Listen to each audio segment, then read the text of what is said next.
Como recordarán probablemente de la sesión anterior a la prueba, estuvimos trabajando con la noción de clases gramaticales o clases de palabras o categorías gramaticales, que son todos nombres que han recibido estas agrupaciones o las formas que tenemos para agrupar las palabras justamente en clases, ¿no? En grupos que tienen cierta afinidad entre sí. Vimos que la necesidad de tener, o el hecho de tener clases gramaticales era una necesidad si queríamos plantearnos reglas sintácticas, ya que si no tenemos clases, es imposible dar cuenta de las reglas que tenemos en nuestra mente y que nos permiten formar una infinita cantidad de oraciones. Contar con clases gramaticales que nos permitirán descripciones más abstractas y no descripciones de cómo se forma cada oración en particular, es en realidad una necesidad justamente porque sabemos que podemos ser capaces de producir infinitas oraciones y no tenemos capacidad mental para almacenar infinitas reglas distintas. Eso vimos en la clase anterior. Y revisábamos también hacia la mitad y al final de la clase de la semana pasada, eh, la noción de que la mayor parte o digamos, la visión más intuitiva de cómo ordenar las clases gramaticales es hacerlo por sus coincidencias semánticas, es decir, relacionar una categoría lingüística de los nombres típicos como sustantivos, verbos, adjetivos, adverbios, preposiciones, etcétera, con el correlato que tienen estas categorías con la realidad. Es decir, haciendo una relación bastante intuitiva entre los sustantivos y las cosas que existen en el mundo, entre los verbos y las acciones del mundo, y los adjetivos y las cualidades que podemos ver en las cosas del mundo. Vimos también en esa clase que esa perspectiva, que si bien es intuitiva, tenía varias debilidades. ¿Quién podría recordarme alguna de estas debilidades? Y pido que ahora, en vez de escribirlo por el chat, me puedan levantar la mano para que yo les pueda dar la palabra. ¿Quién me puede recordar algunas de las debilidades que esta visión podríamos decir, esta clasificación semántica o criterio semántico para clasificar las categorías gramaticales tiene? ¿Qué debilidades tiene? Esto debería estar muy fresco en su mente, ¿no? Ya, de hecho, hubo una pregunta en la prueba que está referida a esto. ¿Qué debilidades tiene este criterio?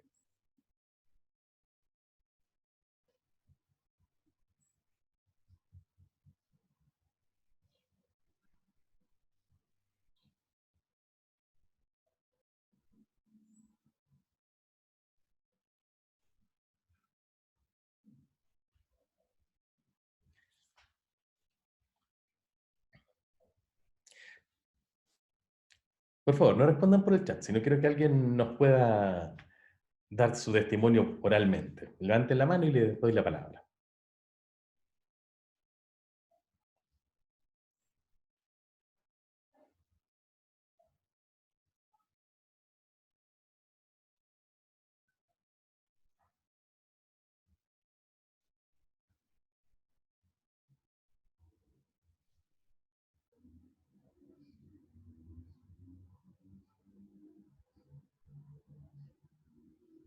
Ok, Ignacia, por favor, cuéntanos. Que según yo uno de los problemas como, por ejemplo, usando la pregunta de la prueba, que era como lo de los verbos, ¿Sí? semánticamente creemos que es una acción, pero al mismo tiempo no sabemos bien qué es una acción. Perfecto. Elabora un poquito más, porque eso es un problema. Es un problema porque al final estamos respondiendo una pregunta con otra pregunta. Súper, tienes toda la razón. Exactamente. En efecto, Ignacia, muchísimas gracias. Esa es una Ya, debilidad gracias a muy usted. fuerte. Es una debilidad muy fuerte que si nosotros estamos tratando de definir algo de lo que no sabemos qué es, por ejemplo, la categoría verbo, que en principio no es una categoría natural del mundo, no es como árbol, mesa, no que sea inmediatamente evidente que es un verbo. Y la tratamos de definir diciendo ya, los verbos corresponden a acciones, y después empezamos a preguntarnos ya, ¿pero qué son las acciones en el mundo? Y vemos que no tenemos tanta claridad de qué es una acción, dónde empieza una acción y dónde termina. Es decir, tenemos muy claro que, por ejemplo, correr es una acción. Si digo, corrí desde mi casa hasta el parque, bueno, si no estamos en cuarentena, claramente ahí hay una acción involucrada. Eh, pero por ejemplo, mirar una película, si yo digo estoy mirando una película, ¿ahí hay una acción realmente? ¿Es eso tan activo como correr desde mi casa hasta el parque? No es fácil verlo. Y bueno, si después nos vamos a cosas como decíamos el otro día, ¿no? Tengo una bicicleta azul. Poseer una bicicleta es una acción, pero tanto correr como mirar, como tener, han sido tradicionalmente clasificadas como la misma categoría gramatical de verbo, ¿no? Así que en efecto, el límite de qué es una acción y hasta dónde llegan las acciones en el mundo, o qué podemos identificar como una acción en el mundo, no es un límite claro, es bastante difuso. Claro, ser, nos pregunta Francisca también, cuando digo soy, no sé, soy bajo, soy gordo, soy moreno, soy eh, pesado, por ejemplo, en todas esas afirmaciones, en todas esas expresiones que estoy usando, está el verbo ser, que todos identificamos como uno de los grandes verbos, ¿no? Y la... Ignacia, por favor. Eh, ser que identificamos como uno de los grandes verbos, y sin embargo es muy probable que no corresponda a la idea intuitiva que tenemos de una acción. ¿Ya? ¿Qué otra debilidad?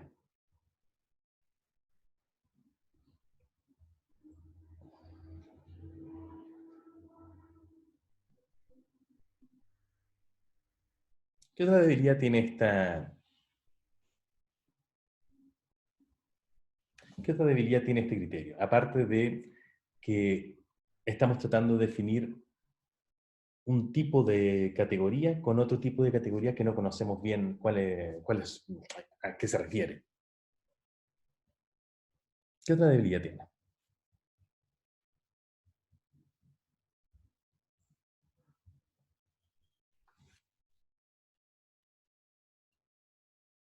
Ignacia, Ya, perdón lo odiosa, pero como todos están tan tímidos, decidí participar de nuevo. por favor, adelante. Que no sé si esto cuenta como lo que usted está diciendo, pero usted dijo como todas las palabras que nadie sabe dónde poner se vuelven adverbios. Buen punto, ¿ya? Entonces siento que el hecho de que una categoría sea como el basurero de las categorías ya le quita prestigio al hecho de tener categorías. Buen punto, tienes razón. Aunque eso podría ser, de hecho, una crítica a a todos los criterios que se pueden usar para las categorías gramaticales, en verdad. Pero A la está, sociedad.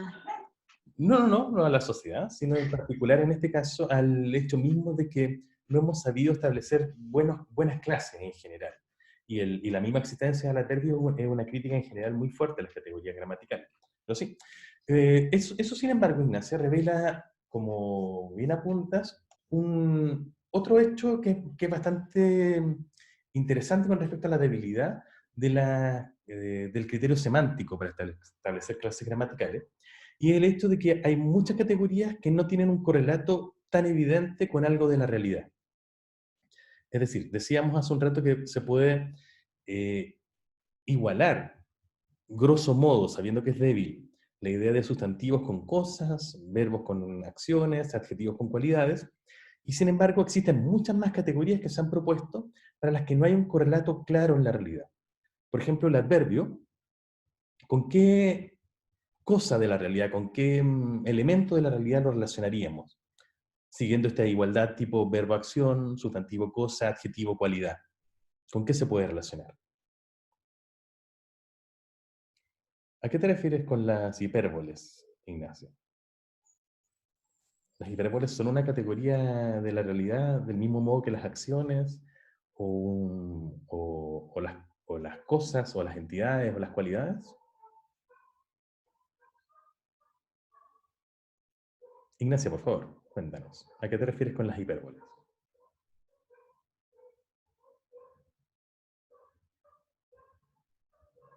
No, es que yo me refería a las hipérboles como, pero fue muy tonto, fue como un impulso, porque uno dice los adverbios, ah, ya, las palabras que terminan en mente. ¿Ya? Entonces, si uno, por ejemplo, dice rápidamente, implica que es más rápido que otras cosas, y por eso se me ocurrió decir hipérbole, pero en verdad no tiene mucha base mi argumento. Sí, porque en realidad no todos los adverbios hablan de cuestiones hiperbólicas. Por ejemplo, tienes justamente el antónimo de rápidamente, que es lentamente, ¿no? Y de hecho tú puedes hacer cosas más o menos lentamente que otros. Así que no, las hipérboles no tienen mucho que ver con los adverbios, en verdad. Hay algunos que sí, pero en otros casos no. Y lo mismo podríamos decir de los adjetivos, ¿no? Grande, por ejemplo, son adjetivos, o grandísimo, por ejemplo, es un adjetivo que podríamos ver como hiperbólico, pero hay otros que no lo son. De hecho, sirven para establecer comparaciones que no siempre son hiperbólicas. Así que no, el adverbio no está realmente de una manera natural asociado con las hipérboles. ¿Con qué se asocian entonces los adverbios? No solo para Ignacio, sino para todos ustedes. Hay modos, sí, ¿cierto? Como nos dice Francisca. Lo de KSKK no lo entiendo.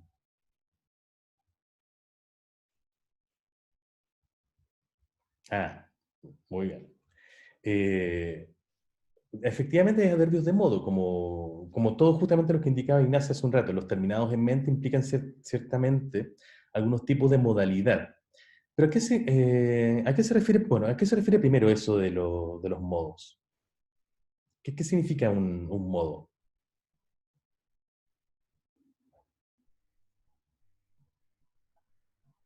Como ven, tampoco es algo que sea tan evidente, ¿no?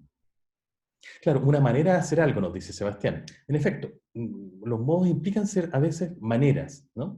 Como rápidamente, cómodamente, pero a veces no son necesariamente maneras de hacer algo. Por ejemplo, evidentemente es un adverbio de modo también, y cuando yo digo evidentemente, todos respondieron bien la clase del otro día, digo, todos respondieron bien la prueba del otro día, no estoy hablando de un modo de hacer algo, sino más bien una apreciación que yo tengo, es decir, que lo que estoy afirmando a mí me resulta evidente. Ignacia me critica diciendo que el adverbio efectivamente es una categoría muy débil en relación con esto, pero tienes razón, pero podemos elegir cualquiera otra de la lista que teníamos el otro día. A ver, díganme ustedes cualquiera de la lista que habíamos armado el otro día, esta lista largota, que no sea el adverbio y no sea tampoco el sustantivo, el verbo y el adjetivo, que son esas que tienen un correlato más claro. El artículo, me dice Sebastián, súper bien. ¿Qué correlato en la realidad tiene el artículo? O los pronombres, nos dice Francisca. Partamos con el artículo y después vamos a los pronombres. ¿Qué correlato si el sustantivo se refiere a la cosa, el verbo a la acción, el adjetivo a la cualidad? ¿Con qué cosa en el mundo se relaciona en el artículo?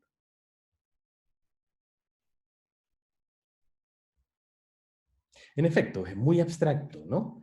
De hecho, nos dice Francisca que el artículo acompaña al sujeto, Antonia que son funciones, pero claro, como nos dice Sebastián, eso es más una función que una correlación que tenga con algo de la realidad, ¿no? Así que no estaríamos siguiendo exactamente el mismo criterio. Si decimos que esto funciona acompañando al sujeto, que funciona acompañando a otra categoría o lo que sea, estamos asumiendo ya otro criterio distinto al que asumimos con los sustantivos, los verbos y los adjetivos. Con los pronombres, ¿qué cosa de la realidad eh, se refieren los pronombres? ¿Con qué elementos de la realidad se correlacionan o a qué se refieren los pronombres?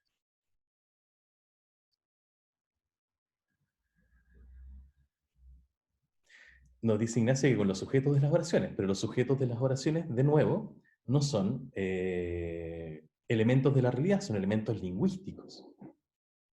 Da nombre, nos dice Francisca, pero eso es una función que está cumpliendo, ¿cierto? Dar nombre no es equivalente a decir, por ejemplo, son las cosas en el mundo, o las actividades en el mundo, o las cualidades que tienen las cosas en el mundo. En efecto, como ven, son muy difíciles las otras categorías. Y de hecho, categorías como el pronombre o los artículos no son de las más difíciles. Si vemos las conjunciones, los determinantes, los interrogativos, los cuantificadores, todas esas categorías que en algún momento se han propuesto como categorías gramaticales, no tienen ninguna de ellas un correlato claro con una clase, con una clase natural de cosas en el mundo, como si, grosso modo, y con los problemas que tiene, podrían tener los sustantivos con las cosas, los adjetivos con las cualidades, los verbos con las acciones. Así que ahí tenemos ya dos problemas, ¿no? El primero es que es la dificultad de tratar de definir una categoría difusa con otra categoría igual de difusa, como por ejemplo los sustantivos con las cosas, y la otra es que no todas las categorías, no a todas las categorías les viene bien este tipo de relación. De hecho, a la mayor parte de las clases gramaticales no les viene bien, y si usáramos este criterio nos quedaríamos solamente con 3 más o menos claras, y sabemos que no podemos operar solamente con esas 3. ¿Qué otras debilidades tiene este criterio semántico?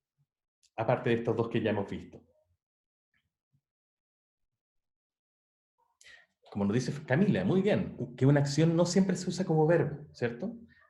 Camila, ¿podrías darnos un ejemplo oral? ¿No es cierto? Levanta la mano o simplemente usa el micrófono y danos un ejemplo de una acción que no siempre aparezca verbalizada o expresada como un verbo, sino que pueda aparecer también una acción o un evento en el mundo que se exprese como otra categoría. A ver. ¿Se escucha, cierto? Sí, súper bien, Camila. Dale.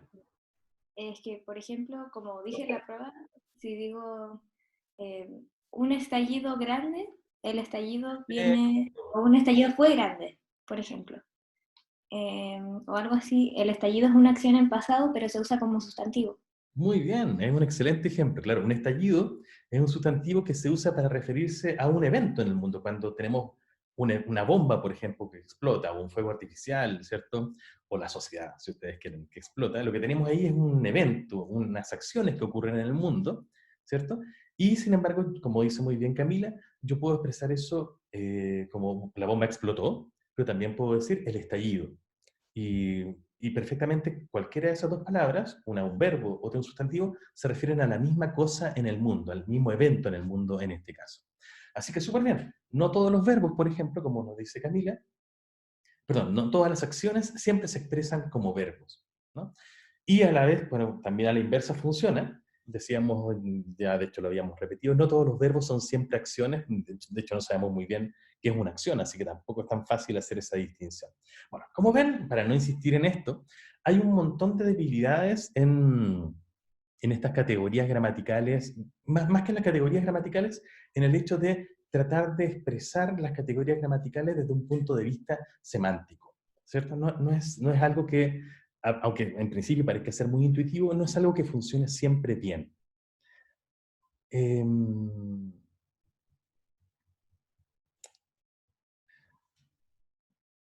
Un bonito ejemplo, de hecho, para ver que las cosas en el mundo, o las entidades, eventos, etcétera, en el mundo, no están necesariamente ligadas a una sola categoría gramatical, es este graffiti. ¿Lo ven? Dice, me cielas como yo te cielo, que apareció en un muro en Argentina. Fíjense qué interesante el uso acá de lo que en principio parece ser un sustantivo, que es el sustantivo cielo, ¿cierto? Que aparece aquí verbalizado, ¿no? Y a pesar de que, por supuesto, no es fácil darle un significado, porque no es algo que que acostumbremos, ¿cierto? No estamos acostumbrados a usar como un verbo, la verdad es que funciona bien en una oración. Se puede usar efectivamente como un verbo. Claro, no es fácil de entender, ¿cierto? ¿Quién lo entiende? ¿Quién nos podría dar una interpretación de esta expresión?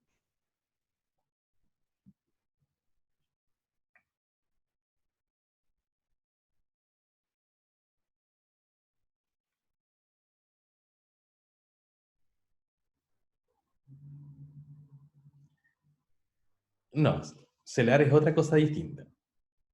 Por ejemplo, aquí Antonia nos propone que podría ser pensar en la otra persona. De hecho, exacto, o Ignacia, cuando alguien trata a otra como mi cielo, por ejemplo, es tratarlo afectuosamente. Entonces, perfectamente, alguien podría pensar que tratar a otro de manera afectuosa, o pensar en otra persona, como nos proponía también recién, uy, se me perdió quién lo decía, Antonia creo, podría ser expresado como un verbo, como cielar. Lo interesante es que incluso aunque no lo entendamos, vean que funciona bien. Es decir, a pesar de que no entendamos la expresión me cielas como yo te cielo, nos suena a que esto es una expresión posible en castellano. Entonces, esta bóveda celeste que cubre la Tierra, ¿cierto? Aparentemente, no es necesariamente siempre expresada como un sustantivo, al menos no necesariamente. Dependiendo de mis necesidades expresivas, yo puedo tomar eso y expresarlo como un verbo, como ocurre en este caso. ¿Bien? Entonces, como vemos, a pesar de la aparente transparencia que tiene la categoría o el criterio tan intuitivo que es el criterio semántico, la verdad es que no nos funciona bien. Así que vamos a descartarlo, vamos a verlo como un criterio secundario y no como el criterio más importante o el criterio más interesante que podamos usar para definir categorías gramaticales, ya que como vemos tiene un montón de debilidades. Pasemos entonces a revisar otros criterios que se han planteado tradicionalmente para... Perdón, voy a interrumpir un momento la exposición para llamarles un poco la atención sobre el uso del chat. Veo que se están desarrollando algunas conversaciones paralelas a la clase y entiendo, por supuesto, y me entusiasma que los motive lo que estamos conversando, pero siento que estas conversaciones que están teniendo entre ustedes, entre 2 o 3 personas, pueden desorientar o distraer, bueno, me distraen a mí y pueden distraer también al resto de sus compañeros. Así que les pido que por favor no usen el chat de esa manera. Si quieren mandarse mensajes, el chat también da la posibilidad de mandarse mensajes individuales o personales entre ustedes. ¿Bien?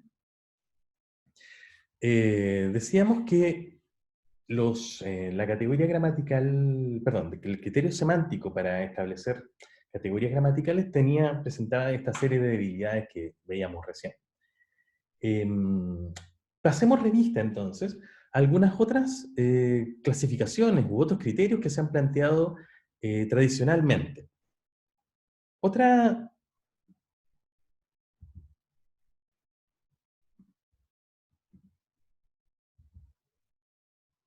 Bien.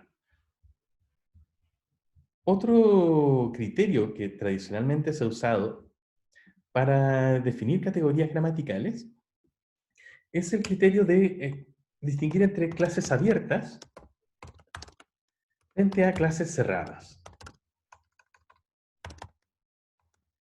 Esto quiere decir que, por un lado, se agrupan todas aquellas palabras que pertenecen a clases en las que continuamente se pueden ir incorporando nuevos miembros y que a la vez también pueden ir perdiendo algunos elementos, mientras que hay otras categorías que son mucho más estáticas. No adquieren miembros con facilidad y no pierden otros miembros con facilidad. Por ejemplo, siguiendo esta perspectiva, podríamos tener nuevamente a los sustantivos como miembros de estas clases abiertas. ¿A qué se refiere esto? ¿Cuántos sustantivos hay?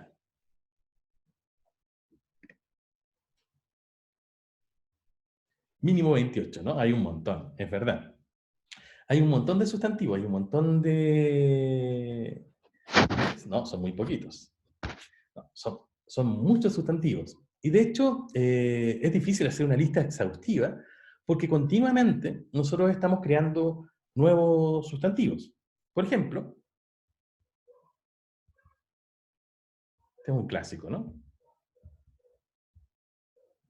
Contra la cancha y ellos también tienen miedo, así como nosotros también tenemos, y eso es bueno tener miedo porque está siempre intacto con la chispeza de hacerlo bien, de tener el cuidado, pero... Bien. Contra la cancha Nuevamente. y ellos también tienen miedo, así como nosotros también tenemos, y eso es bueno tener miedo porque está siempre intacto con la chispeza de hacerlo bien, de tener el cuidado, pero... Eso. ¿Cierto? Hace un par de años, Gary Medel, defensa de la selección de fútbol masculina de Chile, introdujo el sustantivo chispeza, ¿cierto? Y en efecto, chispeza, antes de que lo dijera Gary, no era una palabra que existiera en el español, y él la introdujo y desde entonces se usa un poco humorísticamente, pero se usa efectivamente como una palabra y la categoría a la que corresponde es la de los sustantivos. El hecho entonces de que podamos ir incorporando nuevos sustantivos con el tiempo nos muestra que los sustantivos pertenecen a una clase abierta.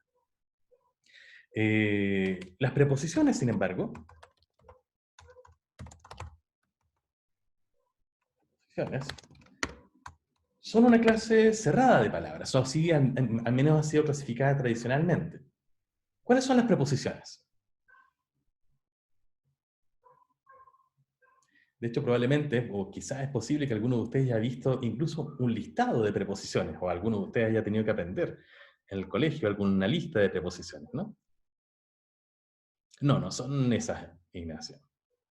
A, por ejemplo, nos dice Trinidad. A, ante, bajo, cabe. Exacto, ¿cierto? De hecho, si uno busca, no, ahí están metiendo un montón que no son. Efectivamente, Trinidad ¿tienes una canción, Trinidad? ¿Nos la mostrarías? ¿O alguno de ustedes se sabe una lista o un listado de memoria de las preposiciones? ¿O más o menos lo recuerda? ¿Que nos la pudiera recitar? Sí, esa, de la básica, súper. ¿Te atreves o a cantarla o a recitarla, lo que sea, Trinidad? Súper. Tienes la palabra. ¿Se escucha bien? Súper bien. Cuéntanos.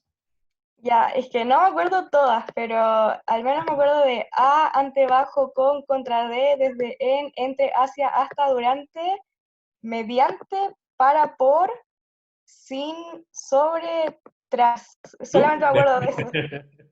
Súper. Esa es justamente el recitado de la lista de preposiciones. Súper. Muchas gracias, Trini. Por nada. Bueno, justamente como nos muestra Trinidad, el hecho de que alguien pueda recitar una lista de preposiciones es una muestra muy clara de que se trata de un conjunto cerrado, ¿no? De hecho, a nadie se le ocurriría hacer una canción o una lista para recitar los sustantivos, ¿no? Porque son tantos, están tan abiertos, bueno, que es simplemente imposible. Pero en cambio, las preposiciones son a, ante, bajo, con, contra, de, etcétera, ¿no? Y una etcétera no muy larga. Así que, en efecto, podríamos decir que tiene sentido decir que existen clases abiertas como los sustantivos y clases cerradas como las preposiciones. ¿A alguien se le ocurre quizás algún sustantivo, por ejemplo, que haya sido creado en el último tiempo y que, por ejemplo, no esté incorporado en los diccionarios? ¿Alguno que usen ustedes? Quizás con sus amigos, o que en alguna actividad como quizás juegos en línea, troleo, por ejemplo, eso está bueno, ¿cierto? ¿Qué es el troleo, Ignacia?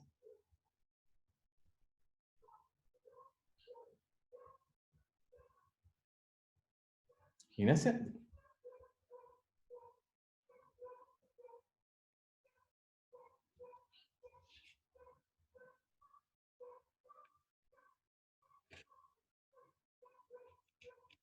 Ignacia, ¿nos dirías a qué te refieres con troleo para entenderlo? Es que lo puse por el chat, pero es como una broma, como una tirada de pelo, como una cuestión así. Ah, perfecto. O sea, al menos, por ejemplo, en mi grupo de amigas, como lo usábamos mucho para referirnos como cuando molestábamos a alguien, no era necesariamente una cosa amable. Perfecto, ¿cierto? La acción y el efecto de molestar a alguien por las redes sociales muchas veces, o también en persona probablemente, ¿cierto? Efectivamente como un sinónimo de molestia. Súper, entonces ahí tendríamos un ejemplo de un sustantivo que probablemente no está incorporado en los diccionarios, que una persona mayor no lo entendería, así que es una incorporación reciente, ¿no? Nos dice Francisca si troleo no es un verbo. Oye, qué interesante pregunta. Etienne también nos da una pregunta. ¿Puedo hablar? Permiso, profe. ¿Dale? Es que troleo no es un verbo porque la acción es trolear. Ya.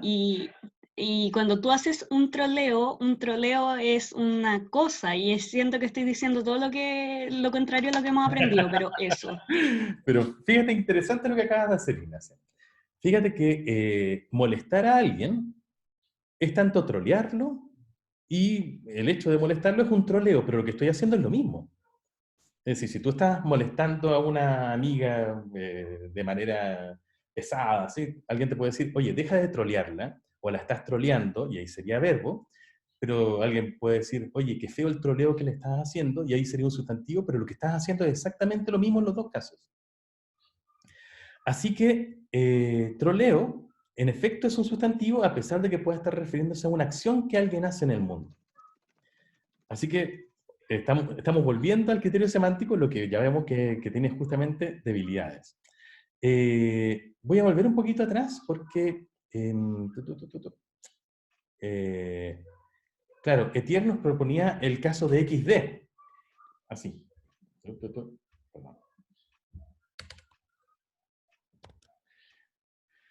Etienne, ¿por qué nos proponías este ejemplo? Es que el XD últimamente se usa mucho, pero para muchas situaciones también. No sé si me explico. Cuéntanos, ¿pero tiene una modalidad oral XD? ¿O funciona más bien por escrito? Es que sí, funciona más bien por escrito que cuando uno lo dice así, ¿Cierto? tal cual. Claro. Entonces, recuerda, aquí tendríamos un primer problema, y es, entonces, si algo funciona más que nada por escrito, no es exactamente lingüístico, porque las lenguas son, como decíamos en alguna de nuestras primeras clases, esencialmente orales. Hay muchas cuestiones que efectivamente solamente pueden darse por escrito, ya que el escrito nos puede dar, por ejemplo, dos dimensiones para poder expresarnos. Por ejemplo, los caligramas de Huidobro son solamente posibles en el escrito y no oralmente, pero no son exactamente 100% lingüísticas, sino que en este caso el XD lo que hace es representar icónicamente una cara sonriente, una cara con mucha sonrisa, lo que es imposible de transmitir oralmente. Entonces, es una mezcla entre, digamos, una visualización, una obra visual, que podría ser más cercano a un dibujo, y solo secundariamente algo lingüístico. Así que por eso no lo vamos a considerar. ¿Bien? Entonces, sí, efectivamente, de una manera secundaria, Sebastián nos dice, igual la gente, luego de haber visto esto por escrito, ha empezado a usar formas como XD para simular justamente que algo le produce una reacción de mucha risa, o LOL, por ejemplo, que aunque LOL sí tiene un origen más lingüístico, no solamente icónico. Bueno, estas son cosas que podemos conversar, pero son cosas realmente interesantes. Pero a lo que quiero decir es que incluso, bueno, LOL o XD, si pudiéramos situarlo en algunas partes, probablemente podríamos situarlas como interjecciones, o en algunos casos también como sustantivos. Pero es interesante que pertenecerían claramente entonces a clases abiertas, es decir, a clases en las que yo puedo ir incorporando nuevos elementos. Otras clases abiertas son, por supuesto, los verbos, ¿cierto? Por ejemplo, si yo digo googlear, ¿cierto? O whatsappear, son verbos que se han ido incorporando a nuestro léxico de una manera muy reciente. Así que también tenemos en los verbos una clase abierta. Incluso los adjetivos son clases abiertas, ¿no? Por ejemplo, fuerte es un adjetivo, claro es un adjetivo, pero también podemos ir creando nuevos nombres de colores, nuevos nombres de sensaciones o de impresiones, que serían también nuevos adjetivos. Entonces, también pertenece a una clase abierta. De hecho, una conocida personaje de nuestra farándula hace un tiempo creó un adjetivo que fue también bastante polémico. Pucha, la verdad que yo, como dice mi palabra, que tengo un ser fuerte, es una palabra muy especial, pero no lo voy a decir ahora, pero la gente de alguno sabe. Fuerte, jamás infuerte. ¿Cierto? Ahí Luli, ¿cierto? Nos crea la palabra infuerte, que efectivamente, perfectamente puede considerarse una palabra del español porque está formada según las reglas de formación de palabras del español. ¿Cierto? Fuerte, nunca infuerte. Así que, como ven, tenemos en efecto categorías gramaticales en las que se pueden ir añadiendo nuevos elementos y también algunos van desapareciendo. Y hay otras categorías como las preposiciones, por ejemplo, que están muy limitadas a una lista cerrada. Las preposiciones, decíamos, pero también, por ejemplo, los artículos. ¿Cuáles son los artículos? ¿Podríamos hacer una lista de los artículos definidos, por ejemplo?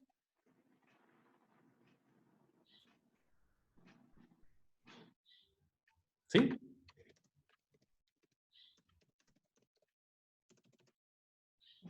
¿Quién me da un ejemplo de artículo?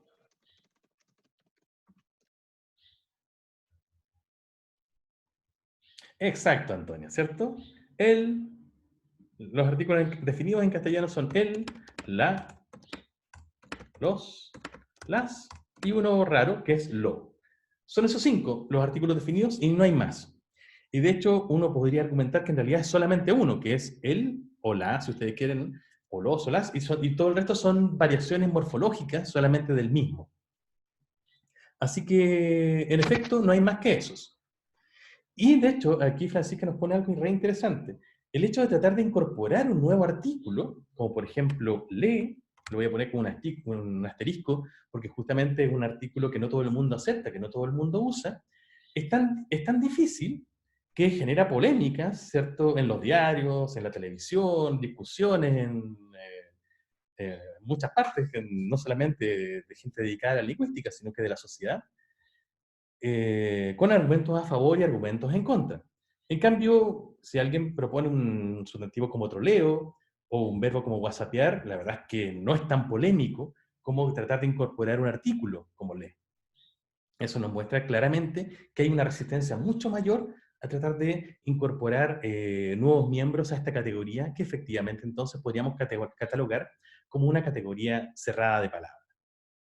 ¿Ven? Entonces, este criterio, el de dividir a las palabras o a las clases de palabras entre abiertas y cerradas, es un poco más estricto, ¿no? Podemos con bastante claridad decir, ok, aquí tenemos clases abiertas, van incorporando nuevos miembros y van perdiendo miembros, y por otro lado tenemos clases cerradas que se resisten mucho más a incorporar miembros y a perder otros miembros.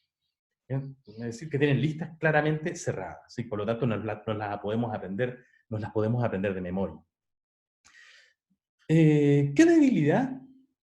Porque esa sería la fortaleza de este criterio, ¿no? De clases abiertas frente a clases cerradas, que de hecho es bastante estricto, uno podría decir, sí, funciona. Pero ¿qué debilidad tiene este criterio? ¿A quién se le ocurre alguna debilidad?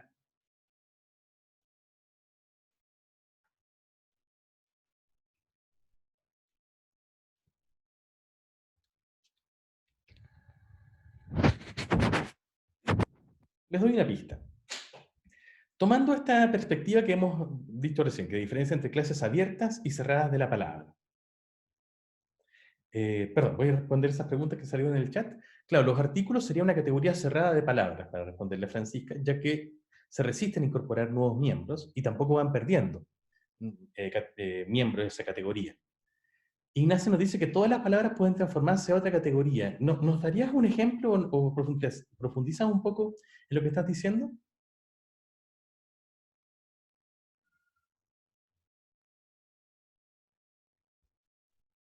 Tienes razón, claro. Pero fíjate que en ese caso, igualmente estaríamos lo del graffiti, ¿no? Del caso del me cielas como yo te cielo. Pero en ese caso, lo que eso nos probaría es que la categoría a la que se adscribe cielar, ¿cierto? Es una categoría abierta, los verbos, que admiten justamente nuevos miembros. Entonces, efectivamente, el hecho de que una categoría se pueda transformar en otra, un miembro de una categoría, perdón, pueda transformarse en un miembro de una nueva categoría, hablaría de que esa segunda categoría es una categoría abierta. Así que no sería exactamente una debilidad, sino que sería más bien, bueno, aquí estos intercambios funcionan justamente entre miembros de categorías abiertas. Sería más bien una característica, no exactamente una debilidad. Les doy una pista. Claro, unas son más conservadoras y otras más open mind, sí.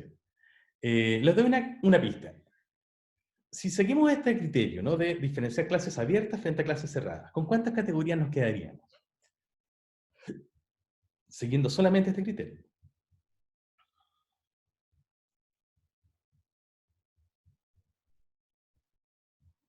¿Por qué 1009, Ignacia? Si este criterio nos permite diferenciar entre clases abiertas y frente a clases cerradas, es decir, clases que aceptan nuevos miembros y clases que no los aceptan. ¿Cuántas categorías nos quedarían ahí?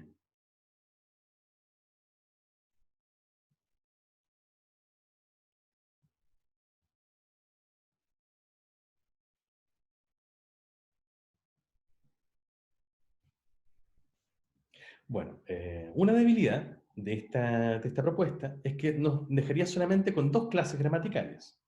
Aquellas que aceptan nuevos miembros y van perdiendo también algunos, y otras que no los aceptan y forman, por lo tanto, una lista cerrada.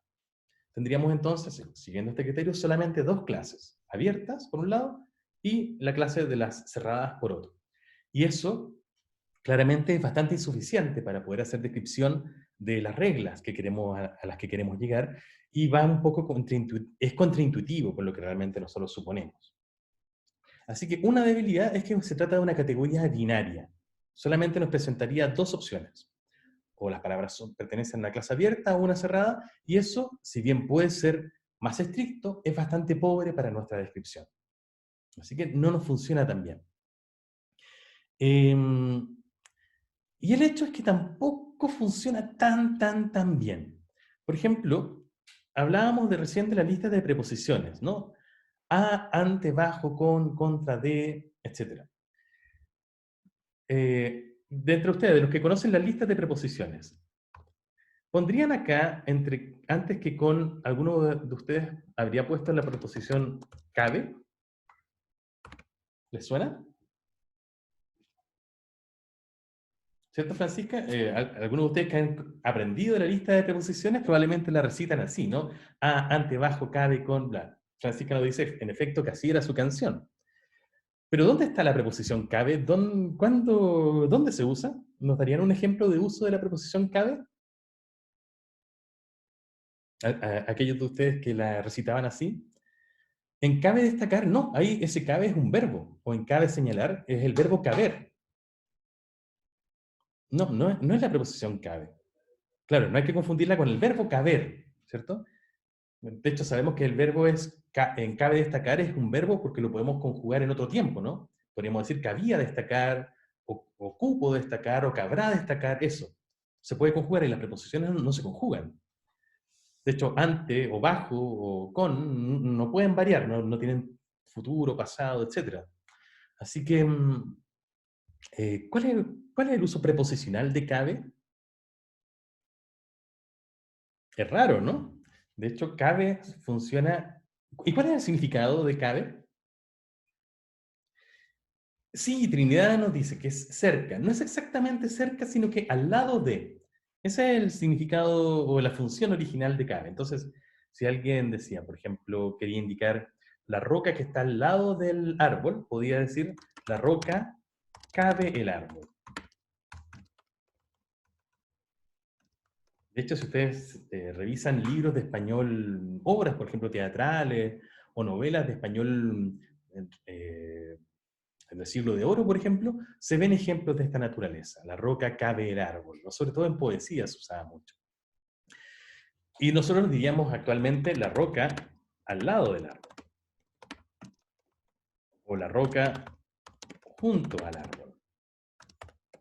No usamos cabe realmente, sino que usamos en su lugar otras expresiones como al lado de o junto a, que llamamos en realidad locuciones preposicionales. Es decir, usamos más bien unas formas que implican más palabras que una sola palabra.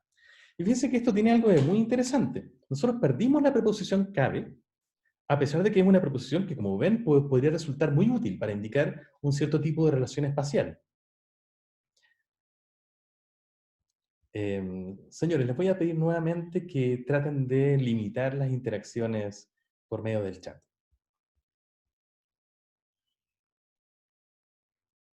¿Bien? Sé que es muy tentador hacer alguna broma y de hecho las agradezco, pero si estamos continuamente usándolas de esta manera, la verdad es que es muy distractivo para mí y para el resto de sus compañeros. ¿Ya? Ok, les decía entonces que la proposición cabe habría sido una proposición muy atractiva, muy interesante de mantener, y sin embargo igualmente la perdimos, y cuando queremos expresar cuestiones que en otras circunstancias había expresado la preposición cabe, tenemos que hacer uso como de perífrasis, ¿no? Como al lado de o junto a. Y esto también es interesante porque esto va en contra de algo que nosotros solemos creer como, así que casi como doctrina de fe, que los cambios en lingüística obedecen siempre como a la idea de la economía, o a la ley del mínimo esfuerzo. Y aquí podemos darnos cuenta de que si fuera esto realmente cierto, si esto fuera realmente cierto, no tendríamos por qué haber perdido una expresión como cabe que nos permite decir algo en muy pocas palabras. Y sin embargo, actualmente tenemos que decirlo usando más palabras, ¿no? Así que la economía no es siempre una fuerza completamente incontrarrestada, sino que se puede efectivamente contrarrestar en el cambio lingüístico. O alguno de ustedes también conocerá quizás la preposición so, ¿no? Que probablemente alguno también tenía en su lista de palabras, ¿cierto? La preposición so, de hecho, también ha desaparecido casi del lenguaje, y solamente aparece en usos jurídicos, como por ejemplo, so pena de, por ejemplo. ¿Cierto? La preposición so originalmente significaba bajo algo, o debajo de. Por ejemplo, aquí hay un poema medieval que se llama So el Encina, que de hecho les voy a poner su musicalización, que es muy bonita.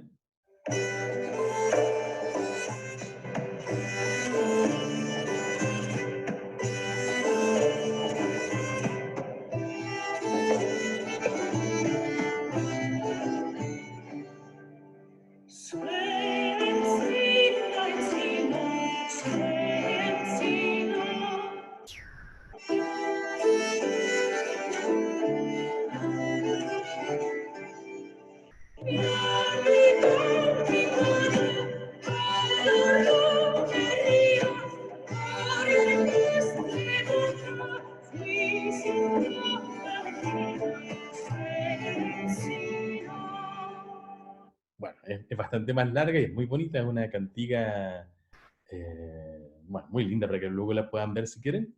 Y aquí justamente se llama sobre la encina, que quiere decir bajo la encina.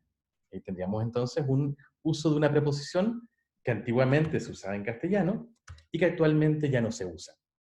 Así que la lista de preposiciones no es tan cerrada realmente, porque ha ido perdiendo justamente algunos miembros. Pero al mismo tiempo, la lista de preposiciones ha ido ganando algunos miembros. Por ejemplo, no sé si alguno de ustedes, los que recitaban la lista, consideran una preposición la palabra mediante, o la palabra durante, o la palabra vía, por ejemplo. Y sin embargo, todas estas son expresiones que actualmente se consideran como preposiciones, porque cumplen justamente la función que cumple una preposición. Así que la lista cerrada de preposiciones que algunos hemos tenido que recitar o aprender de memoria, la verdad es que no es tan cerrada como en principio parece. Otro ejemplo interesante, bueno, es el mismo caso del artículo, ¿no? El hecho de que podamos discutir la incorporación o no de un nuevo artículo nos muestra que en principio no es una categoría tan cerrada como en principio parece.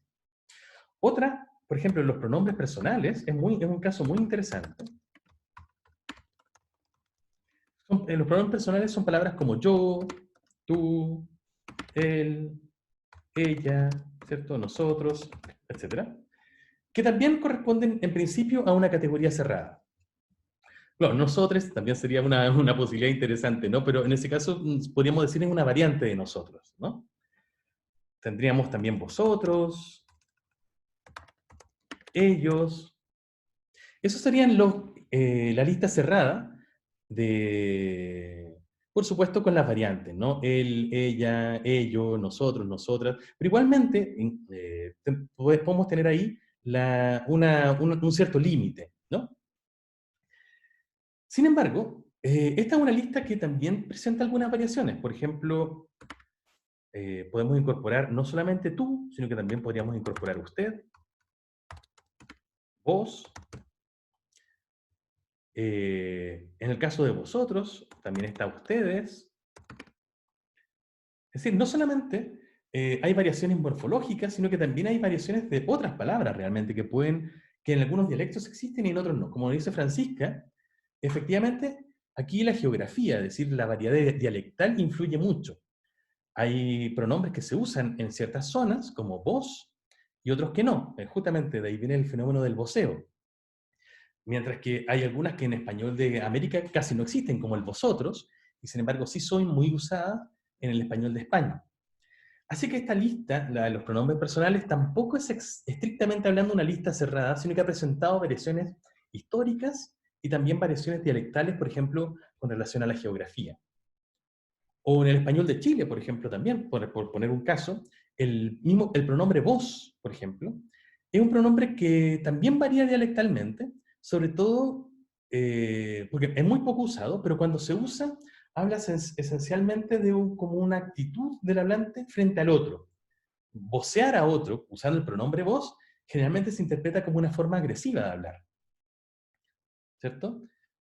Sale para allá no es lo mismo que sale para allá vos. ¿Cierto? O tú sabí es más bien normal, pero vos sabí se siente mucho más agresivo, ¿no? O implica necesariamente que tiene que haber mucha confianza entre los interlocutores para poder usar. Entonces, eso, el y vos, ¿no? Que nos dice Francisca. Entonces, en efecto, la categoría de los pronombres personales tampoco es estrictamente hablando tan cerrada. Así que ahí tenemos otra debilidad, ¿cierto? No todas las categorías cerradas son en efecto tan cerradas. Sí, por supuesto, son más resistentes al cambio, pero igualmente no son estrictamente hablando completamente cerradas. Otra clasificación que se suele hacer y que está muy relacionada con lo de las clases abiertas frente a las cerradas son las llamadas clases llenas frente a las clases vacías. Y esto hace alusión esencialmente a que hay clases que tienen palabras que pueden definirse, que tienen significados que uno puede encontrar en el diccionario, mientras que hay otras que no pueden, en que uno no puede parafrasear. Por ejemplo, los sustantivos, los verbos, los adverbios, los adjetivos, son típicamente clases que se consideran clases llenas.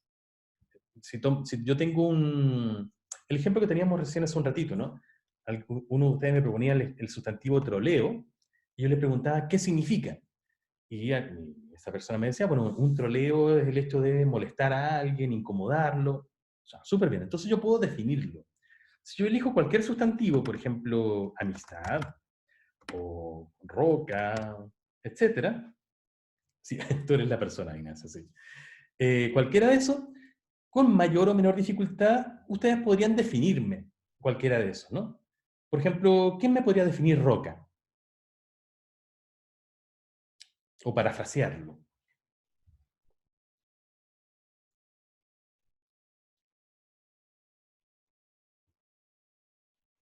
Un elemento sustancial sólido, perfecto, ahí tenemos una posible definición, un pedazo de granito proveniente de la tierra, súper. Entonces, si las juntamos, probablemente llegaríamos a una definición o una buena paráfrasis de lo que es la roca, súper. ¿Qué podría definir amistad?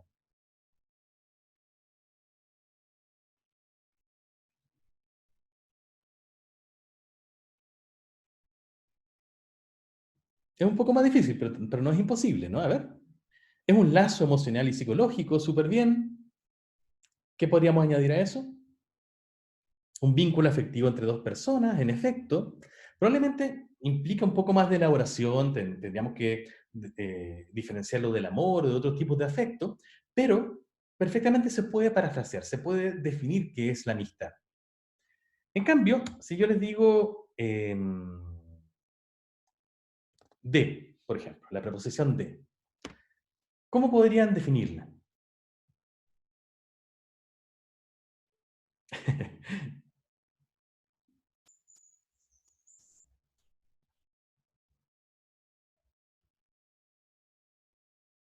No es tan fácil, ¿no?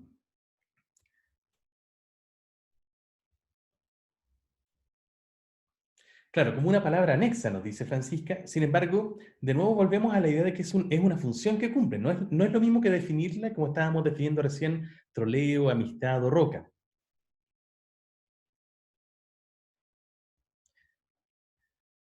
¿Sí? Las preposiciones, por ejemplo, entonces no pertenecen a una clase llena porque no tienen un significado propiamente tal. Lo mismo los artículos como el o la. Las conjunciones como por ejemplo que o y, no son fáciles de definir porque más bien cumplen funciones mucho más que tener exactamente significados.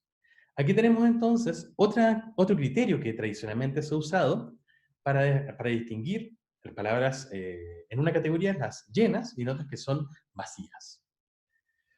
En efecto, como nos pregunta Francisca, como nos indica Francisca, hay una fuerte coincidencia entre las categorías abiertas, que al mismo tiempo son llenas, y las categorías cerradas que tienden a ser vacías. En efecto, las categorías cerradas suelen también ser más bien palabras funcionales, no tener un significado propiamente tal, sino más bien cumplir una función, mientras que las palabras de clases abiertas también tienden a poder definirse de mejor manera. Entonces, hay una fuerte coincidencia entre clases abiertas y clases llenas, y entre clases cerradas y clases vacías. Así que no responden a lo mismo, son definiciones distintas, pero sí coinciden en muchos de sus miembros.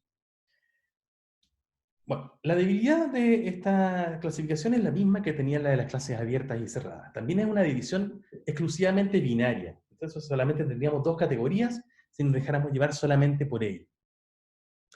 Y al igual también que las clases abiertas y cerradas, la verdad es que no siempre esta definición corresponde bien a todos los miembros de una clase. Por ejemplo, decíamos recién que preposiciones como de son claros ejemplos de un miembro de una categoría vacía de contenido. Pero no todas las preposiciones son tan vacías de contenido. Por ejemplo, la preposición según, por ejemplo, o la preposición contra, pareciera ser que serían más fáciles de poder parafrasear o definir, ¿no? Según nos indica el origen de una opinión, por ejemplo, o el origen de una expresión. O el contra nos indica claramente la idea de oposición. Entonces, tan vacías no están. De la misma forma,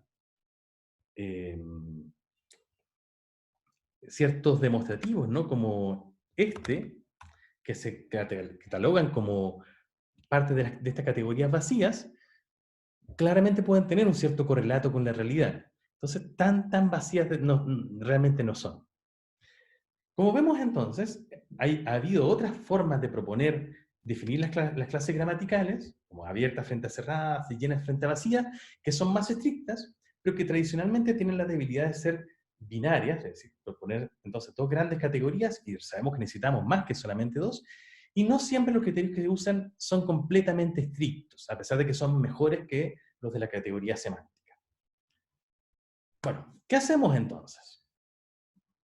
Porque no nos sirve ni el criterio semántico, porque ya vemos que tiene un montón de debilidades.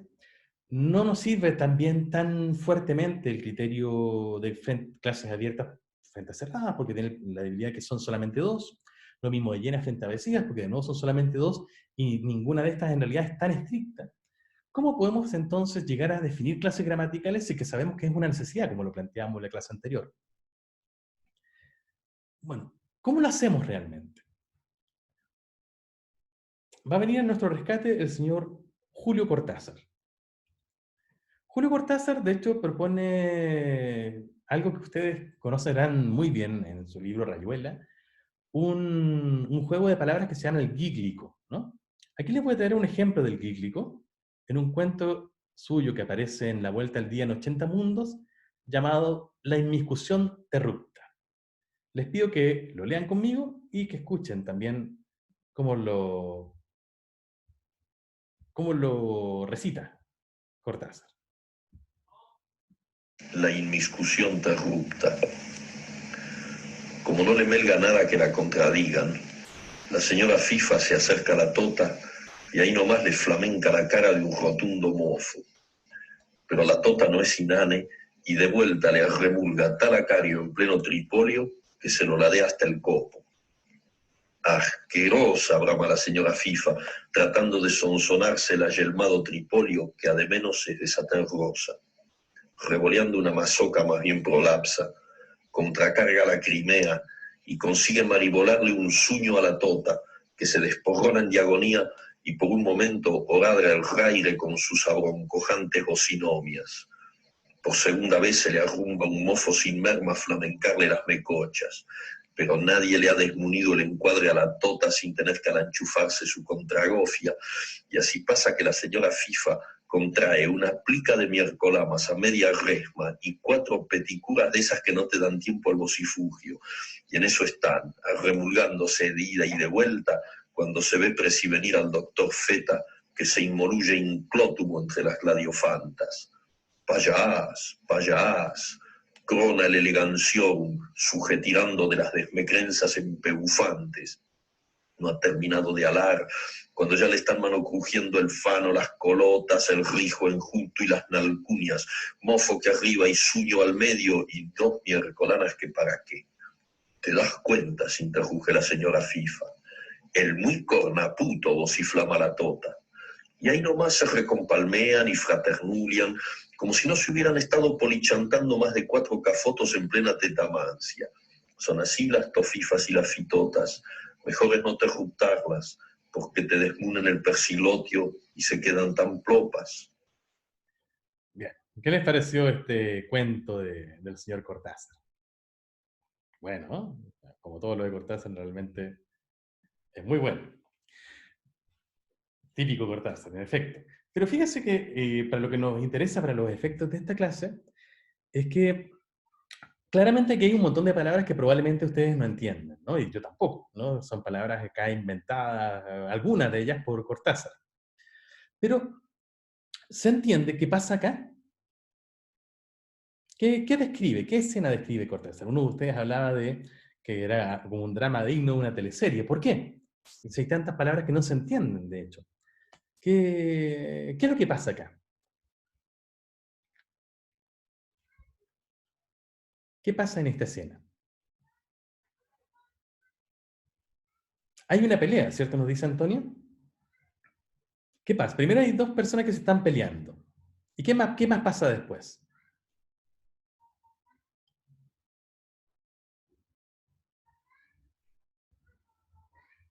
Llega un tercero, ¿cierto, Sebastián?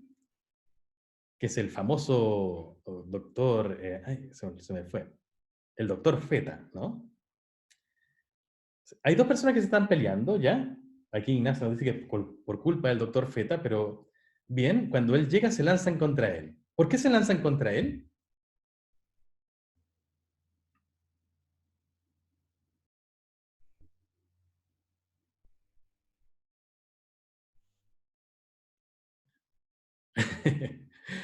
Gonzalo dice porque les dijo payás, ¿ya?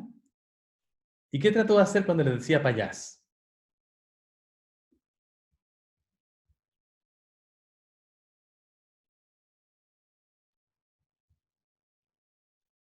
Intentó separarlas, nos dice Antonia, tiene toda la razón, ¿cierto? Y luego se fueron contra él, le manocrujieron el fano, muy bien. ¿Y qué pasó después? Una vez que le hicieron todo eso al doctor Feta.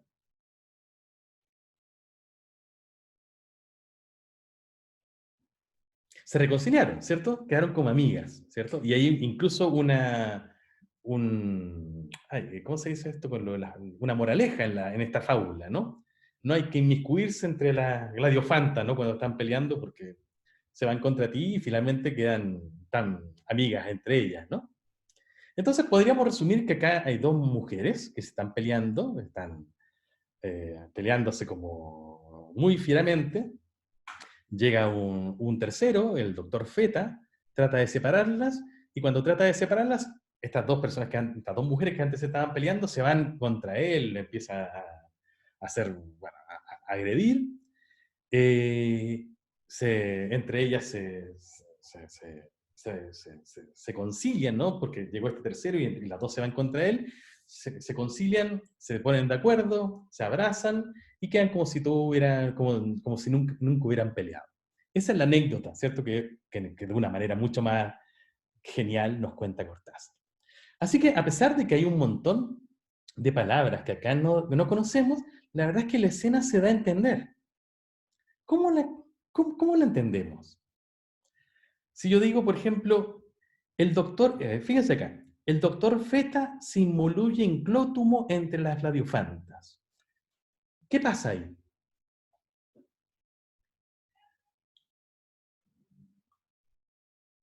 ¿Qué estoy queriendo decir con, o qué quiso decir Cortázar con el doctor fetas involuye inclótumo entre las gladiofantas? ¿Ignacia?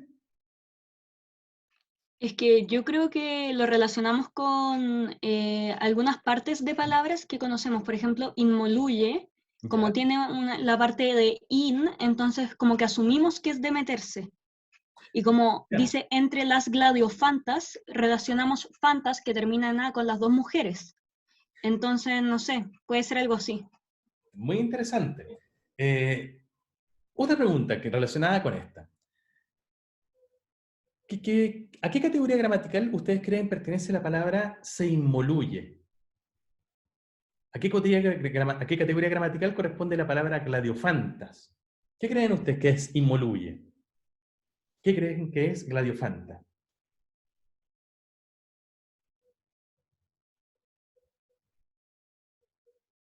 No pregunto por sinónimos, sino por, claro, inmoluye, nos dice Sebastián, sería un verbo, Francisca nos dice inmoluye es un verbo, y gladiofantas, un sustantivo, ¿no? ¿Cómo lo sabemos? Y yo estoy de acuerdo con ustedes. ¿Cómo lo sabemos si es que nunca hemos escuchado antes la palabra inmoluye ni la palabra gladiofantas? Hay una intuición, ¿cierto?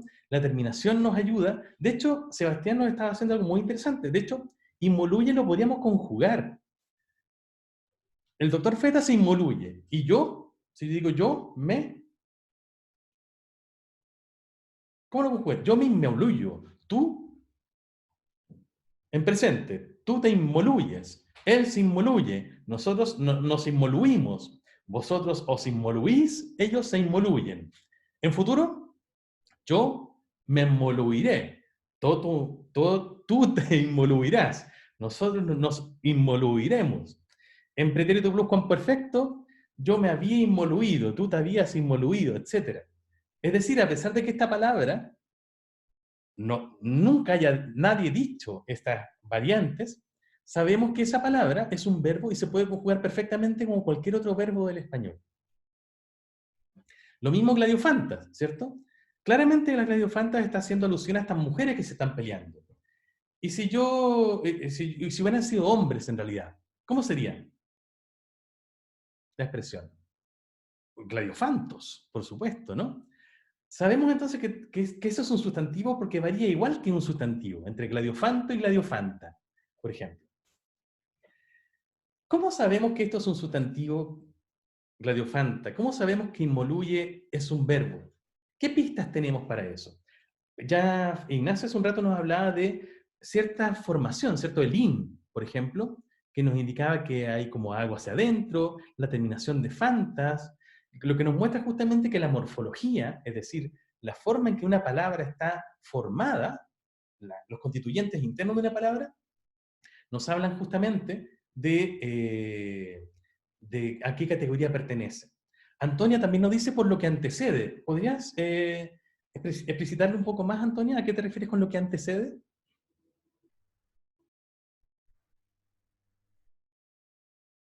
Si quieres oralmente.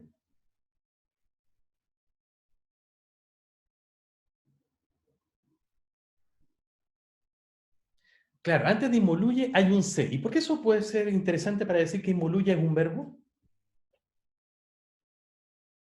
No te preocupes.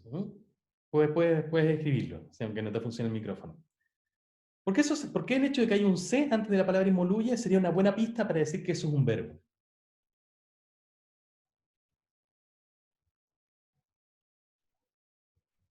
No solo para Antonia. ¿Quién más nos podría argumentar siguiendo esta línea argumentativa?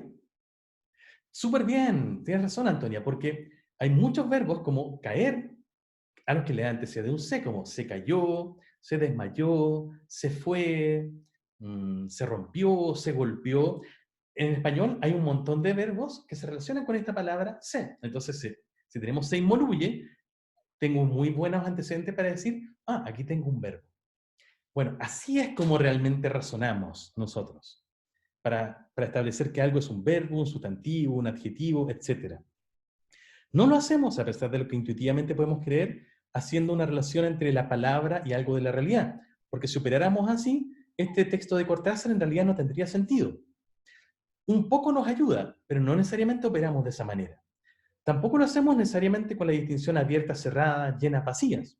Lo que hacemos realmente para indicar o pensar en realidad a qué categoría gramatical le pertenece una palabra es fijarnos en cómo está formada internamente en su morfología y cómo se relaciona con las palabras que están en su entorno, es decir, fijándonos en su sintaxis. Este es el criterio que realmente nosotros vamos a adoptar en nuestro curso. Y a este criterio lo llamamos el criterio funcional.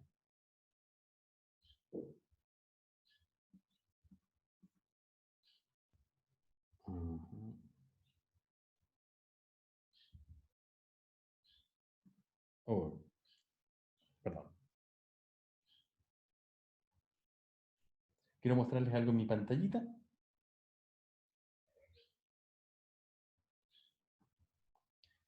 El criterio funcional, decíamos.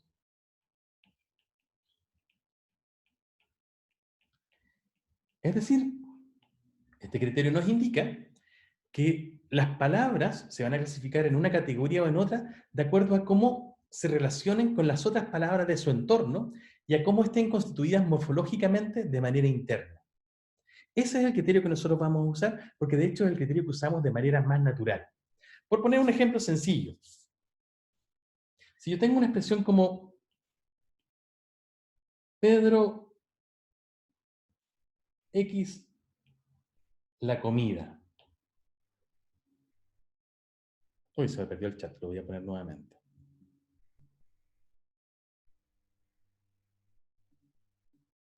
Pedro X la comida. ¿Qué palabras podrían ir ahí en ese espacio en blanco? Podría ser, por ejemplo, como nos dice Sebastián, votó, rechazó, se zampó, agradeció, súper bien. Todas estas entonces, votó, rechazó, se zampó, agradeció, robó, todos muy buenos ejemplos, caben en ese hueco que hay entre Pedro y la comida. Todas funcionan de la misma manera. En cambio, yo no podría poner acá, por ejemplo, Pedro, eso, la comida. Porque si lo tratara de poner, la oración resultante sería una oración agramatical. Tampoco podría decir Pedro como alguien, vos, la comida, ¿cierto? Pedro, no, la comida. O incluso un sustantivo, ¿no? Pedro, mesa, la comida. O Pedro Roca, la comida. Salvo que los vaya reinterpretando como verbos, ¿no? En otras palabras, hay palabras que pueden ir en ese hueco funcional porque se relacionan bien con las otras palabras de su entorno, pero hay otras que no.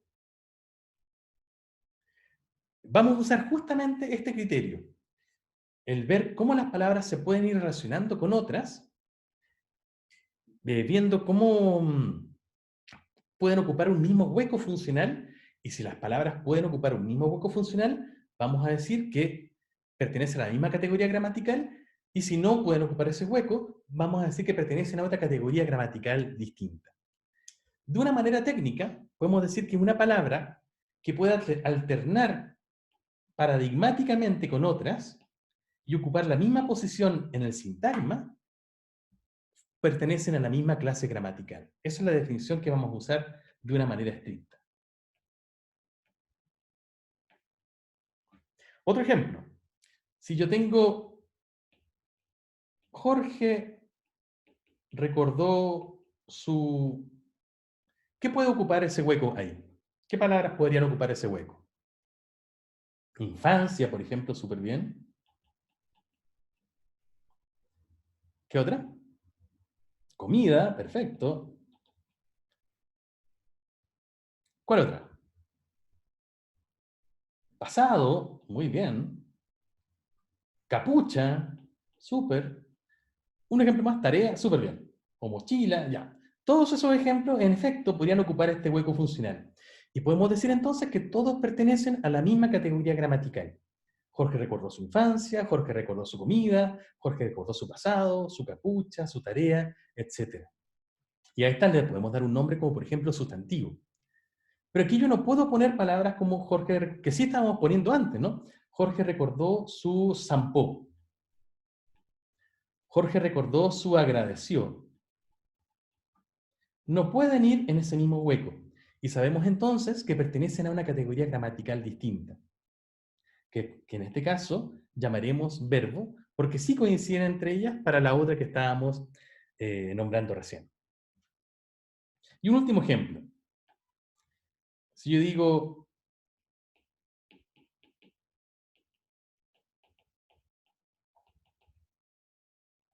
sandías son exquisitas, ¿qué puede ocupar este hueco que hay justamente antes de sandías? Puede ser las, ¿cierto?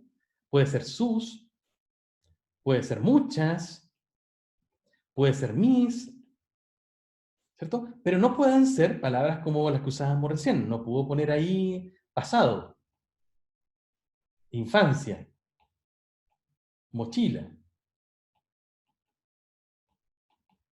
O tampoco zampó, a pesar de que pudiera tener sentido, ¿no? O agradeció. Ninguna de esas cabe bien ahí. Si trato de decir pasado sandías son exquisitas, el resultado es agramatical. Si digo zampó sandías son exquisitas, también el resultado es agramatical. Entonces no funcionan bien en este mismo hueco funcional como si funcionan todas estas palabras. Entonces, todas estas, las, sus, muchos, mis, vamos a decir que pertenecen, o que tenemos buenos argumentos para decir que pertenecen a la misma categoría, una misma categoría, mientras que estas otras necesariamente son de categorías distintas. Cada vez que hablemos de clases gramaticales, y vamos a empezar a hablar mucho de esto, entonces las clases van a estar formadas por palabras que se comportan funcionalmente de la misma manera. Es decir, que pueden formar parte del mismo listado, que llamamos técnicamente un paradigma, y cumplir la misma función en relación con las otras palabras de su entorno, es decir, cumplir la misma función en el sintagma. Bien, señores, vamos a dejar la clase de hoy hasta aquí. Eso es lo que quería contarles por hoy, y ya el viernes partiremos con aplicando estos conceptos que hemos ido viendo a lo que llamaremos el análisis sintáctico. Que tengan un excelente resto de semana. Cuídense mucho. Muchas gracias a ustedes.